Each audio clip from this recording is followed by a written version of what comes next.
Almost 3 years ago, this woman was arrested for having sexual relations with a 14-year-old boy. Now the Delaware Attorney General's office is looking to penalize a religious organization for failing to report the incident. Good evening. I'm Paul Butler. And I'm Steve Hammond. Welcome to WBOC News at 6 o'clock. Back in February of 2013, Catherine Harris White of Laurel was arrested for having sex with a 14-year-old boy at least 40 times over a 10-month period. Now she's serving a 6-year sentence behind bars. But the legal battles are not over. Our Sussex County Bureau Chief Evan Kozlov joins us now live at the Laurel Congregation of Jehovah's Witnesses. And Evan, both White and the teenager were church members. Good evening, guys. And these court documents right here show that their involvement with this abuse first started in January of 2013.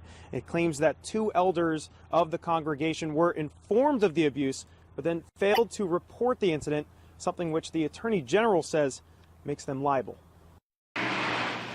Court documents paint the picture of what happened inside this Laurel church. It says that it all began on January 22nd, 2013, when a 14-year-old boy told his mother about a sexual relationship he was having with this woman, Catherine Harris White, a woman in her 30s and a member of the Jehovah's Witnesses congregation in Laurel. Shortly after, the mother told church elders, and so they called for a meeting with White.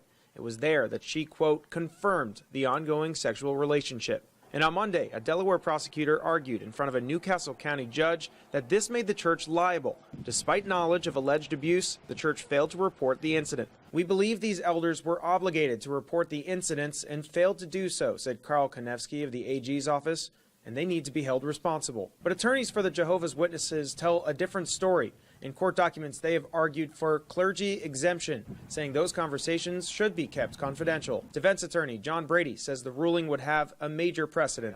If they're found liable, because this is a civil proceeding, it will send a chill to the rest of the religious groups in the state that they have to be extra vigilant if they suspect something and disregard any minister confidentiality. If found liable, the defendants could owe the state up to $10,000 in Delaware. All right, now we did, of course, reach out to the congregation as well as the defense attorney for the congregation, but at this point, we have not received a call from them. We will keep you updated on that case as soon as a decision is made. Reporting here in Sussex County, I'm Evan Kozlov. Back to you guys.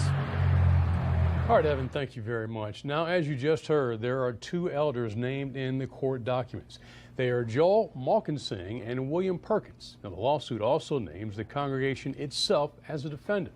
All 3 could face up to $10,000 in fines if found liable. Now, the Attorney General's office says that money would go towards the educating groups about the mandatory reporting laws in Delaware.